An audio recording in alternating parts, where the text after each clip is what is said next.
Here it is at last, the Helios Tarot Forecast for the month, or Tarot Horoscope drawn specifically for your astrological zodiac sign. I'm B.R. Newman, in case you didn't know that already.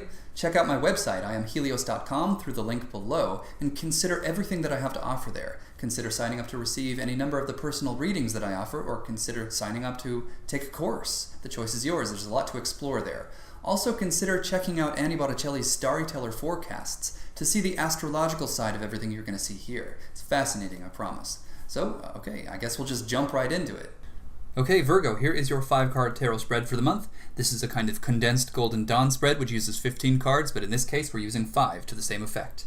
We have a central theme, 2 dimensional timeline options, a past section, and a fate section. In your central themes, you have the final culmination of the water suit, the 10 of Cups. Now this is associated with Malkuth on the Tree of Life, which is Sphere of 10, the kingdom, the realm, the world, whatever you would like to call it. And as manifest through water in this case, this is complete satisfaction, a sense of satiety, everything being fulfilled, a time to cherish. So look to the ways in which you feel full, you feel satisfied, and you'll actually be able to determine the ways in which this tarot spread is most directly applying to you as a person. So this is a general reading applying to all in your sign. However, this, of course, has the capacity to become very specific so long as you look carefully into your own life, determining the ways in which this card most directly applies, this card being the central theme, that which most adequately sums up the whole story arc of this tarot spread. So considering the nature of the theme being fullness and satiety, this is either indicating realms in which there is fullness or realms in which there is to be fullness. In any case, fullness is the emphasis and is the subject of focus. So considering that subject of focus, you have 2-dimensional timelines to choose from to determine the way in which you act upon that focus. One being the moon, the other being the eon. The moon deals with illusions, matters to which there is no big picture, no full picture for you to get a grasp on. So no full picture, no fullness. Apparently this is not the natural fulfillment of that 10 of Cups intention, or the 10 of Cups focus. So the moon path is not in this case the wisest path to choose, quite clearly. The alternative path is the eon. The eon has to do with carefully considering the nature of the principle of cause and effect and your role within that. And also it allows you to step through a doorway into a whole other mode of being, a whole other paradigm. So long as you can carefully consider each step that you take, there is written in this a kind of insurance that you will step into a whole new experience, new dimension, new definition of what it means to be alive, to be you, to be in the world, and of course new dimension, new definition of what the world is. So without a doubt, this Eon card is the natural follow-up to the 10 of Cups, or the ideal follow-up, we'll say. So your central theme, the 10 of Cups, does carry with it a bit of a warning. There is the possibility of becoming stagnant, comfortably still, and unproductive. However, the Eon card would sort of ensure that there is production, there are steps taken towards some greater degree, some greater dimension of your life. Whereas the moon, in its highest expression, does inspire one to delve deep into the realities that one can find in the truth of their own being, rather than seeking stability outside the self, because that stability is not there, which in itself is a progress that implies stagnation, which is precisely what we would like to avoid in the 10 of Cups. Which is, of course, not to negate the value of inner work, that when juxtaposed with the Eon card, relative to the central theme, we would see that quite clearly the Eon card is the natural remedy to all of the downsides of the 10 of Cups, in which case the moon is something to avoid, not that the moon is in itself negative or something to avoid.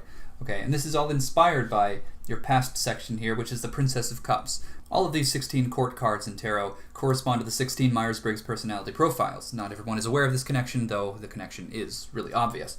So the Princess of Cups ends up being the INFP, or Introverted Intuitive Feeling Perceiver. This one is someone who prioritizes service to others, somebody with strict personal values and seeks inner order and peace, but is also very creative, doesn't stop with inner order, but then uses that inner order to be productive. Okay, somebody who is reserved, though, and idealistic, so someone who doesn't act just because action might be necessary.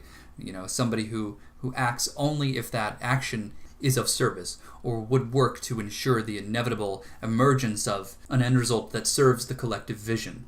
So we can see that this personality profile has written in it the potentials to take either of these dimensional timelines. So the introspective nature of the Princess of Cups would indulge the possibility of taking the moon path, to not act until there is certainty of that action being positive. But the Princess of Cups cannot actually remain stagnant, in which case the inevitable end result would be the Aeon dimensional timeline path. So therefore, in order to lubricate the whole process, make this easier for you and more pleasant all around, the best thing to do in this case is to start with the Aeon now. Start carefully considering the actions that you could take, considering the consequences of those actions, and also don't be afraid to run the simulations in your mind. Indulge that moon potential, whether astrological or otherwise. There is an opportunity for you to sort of have that simulated version of reality run through your experience before you take action. Just be sure that you do not indulge the Ten of Cups tendency to become stagnant, and make sure that you do actually act on the goals that you do set for yourself when considering the ways in which cause and effect can trickle out from the choices that you have slated for yourself. Okay, and this is all leading to the Four of Cups. So clearly themes of stagnation are going to continue through the duration of this story arc. So this is a question that you're going to have to keep asking. Am I spending too much time with a simulation? Am I spending too much time considering possibilities, too much time on the inactive part of the Aeon, and not enough time on actually taking active steps upward? So the Four of Cups, like all fours in tarot, is associated with Chesed on the Tree of Life, or Sphere of 4, and as manifests through water, this is affection, devotion, tenderness received, and all of this can, in fact, bring about the stagnation that is implied as a possibility by the Ten of Cups. So just keep that in mind. We do see it implied here, and not subtly either, that you are likely to take this Aeon path and are likely to see great progress immediately, and that your choices will be well received and will manifest as positive chains of cause and effect, leading to a feeling of satisfaction and receiving great support, much to your liking. Just be cautious to not let other people take over your workload, because this is your vision and you should ideally like to see it through to the end. And though the choices that you make and the actions that you take will be received quite warmly, followed by clear positive responses, that is not the end. The comfort and satisfaction and tenderness that you see realized in the Four of Cups in your fate section is actually the sign to continue, which may in fact be counterintuitive, because we would think that sensations associated with this card would be indicators of having arrived, having done it, having succeeded. So if you do get caught up in the illusion that you have succeeded when the sensations of satisfaction do come, you will know that you have strayed into the moon, into the illusion, because it is an illusion. And so long as you keep going, so long as you keep at it and keep up the good work, you will arrive at that final end result, and the satisfaction that you achieve at that point, you'll know it's real, you'll know you have arrived. But still, keep going. The more you reflect on these vague and general implications, the more specificity you will discover, and the more applicability, and the more insight you will derive from this reading. And that about wraps us up, so thank you so much for listening to this.